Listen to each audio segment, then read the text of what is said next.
Many years ago, I visited Mammoth Cave in Kentucky. At one point during the tour, the guide gathered all of us deep underground and warned us about what was about to happen. Then he turned off the lights. I've never forgotten it. I've experienced darkness before. I've been outside at night or I've been in a dark room, but this was so different, like absolute darkness. I couldn't see my hand in front of my face. I couldn't even see the person next to me. I had no sense of distance. I had no sense of direction or perspective. And for a few minutes, which actually just were a few moments, I felt completely disoriented. And then the guide lit a small light and everything changed. The cave hadn't changed. The walls hadn't changed. The path hadn't changed. But what had changed was my ability to see.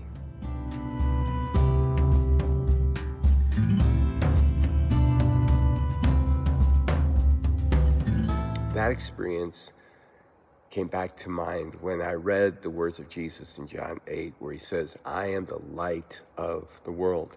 If you follow me, you won't have darkness to walk in, because you'll have the light that leads to light." Perhaps no image better describes what Jesus came to do. Jesus spoke these words during the Feast of the Tabernacles. Huge lamps were lit in the temple courts, reminding Israel of the pillar of fire that guided their ancestors through the wilderness. It was against the glow of these giant lamps that Jesus stood and declared, "I am the light of the world." He wasn't merely claiming to bring truth. He was claiming to be the source of truth. He wasn't merely claiming to show the way. He was saying, "Hey, I am the way." In Mammoth Cave, the path was there, the walls were there, the guide was there. I just simply couldn't see them.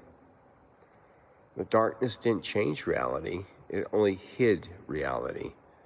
And that's exactly what Jesus does for you and me. Without him, we cannot understand God, ourselves, sin, purpose, eternity. Jesus doesn't just create reality, he reveals reality. Light doesn't invent the room. It helps us actually see the room. So what Jesus wants to do is he wants to help you and me see today what we couldn't see before. One of the beautiful things about light is that it comes towards you.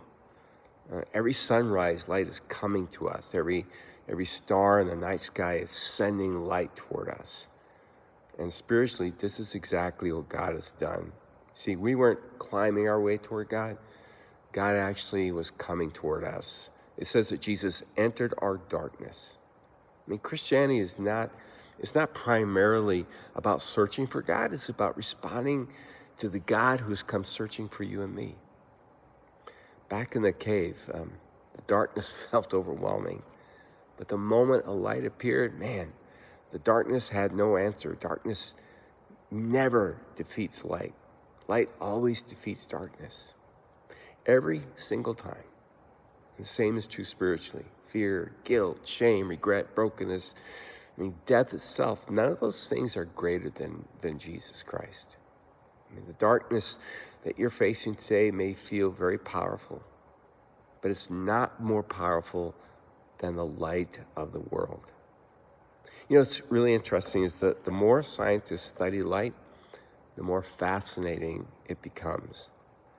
Like one of the strangest discoveries, I was reading about this the other day, is that light behaves like two different things at once.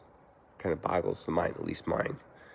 Sometimes it acts like a particle, almost like a tiny object, and sometimes it acts like a wave, like the ripples you create when you throw a stone in the water. And scientists, they can observe it, and they can measure it, they can describe it, but they can't fully explain how the same thing can be two things at once. Light remains mysterious, and perhaps that's fitting because Jesus is both fully God and fully man, close enough to touch, yet greater than our understanding. And the deeper we look, the more wonder we discover. Scientists have have also discovered that light has a unique relationship to time itself. And the details are complex, at least for me. But here's the simple truth. Light operates in ways that stretch our understanding, and so does Jesus. He was born in Bethlehem, yet he existed before Bethlehem. Later in the book of John, it says, before Abraham was born, Jesus said, I am. The light of the world is not really another person in history. He is the eternal Son who steps into history. Without light, there would be no plants, no food, no ecosystems, no life. Everything living on earth depends on light. And Jesus says, if you follow me, you will have that light that leads to life. He's not merely offering guidance, he's offering life itself.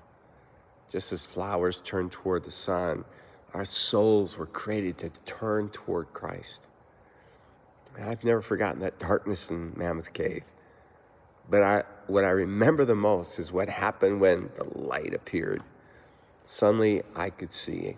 I had a sense of direction, confidence, and perspective again.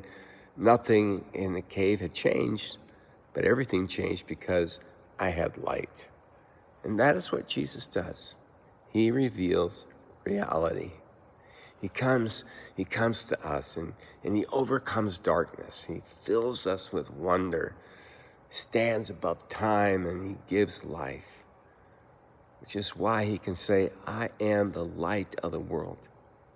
If you follow me, you won't have to walk in darkness because you're going to have the light that leads to life. My friend, I want you to have that light. And if you've lost sight of the light, if life has just gotten dark around you, look past that darkness with eyes of faith and see the light that says, even when you walk through the valley of the shadow of darkness, I am with you. God loves you today, and I want that for you. From the timeless Netiv, the Netiv Olam, the eternal pathway. Don't give up. Trust God. Hey, if you found this helpful, maybe you could share it with somebody. Might be a source of encouragement to them today.